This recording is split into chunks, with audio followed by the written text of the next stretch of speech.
दरभंगा शहर के मोहल्ला रहम खां स्थित मदरसा मैदान में रविवार को भव्य क्रिकेट टूर्नामेंट का शुभारंभ हुआ।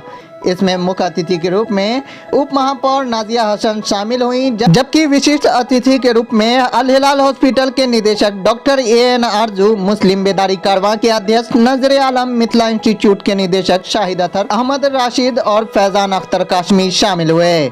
सभी अतिथियों ने फीता काटकर इस प्रतियोगिता का शुभारंभ किया।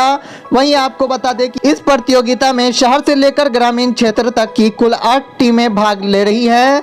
इस मौके पर आयोजक समिति के सदस्य नकीब खान, तनवीर खान, मिराज खान, सबाउद्दीन आदि उपस्थित थे। समिति की ओर से नकीब खान ने जानकारी देते हुए कहा कि पहले दिन हुए 2 मुकाबले में से पहले भड़वाड़ा और दूसरा मुकाबला में RKCC की टीम ने जीत दर्ज किया। वहीं सबाउद्दीन सलाम ने सभी खिलाड़ियों को बधाई देते हुए कहा कि उन्होंने बेहतरीन खेल भावना का प्रदर्शन किया।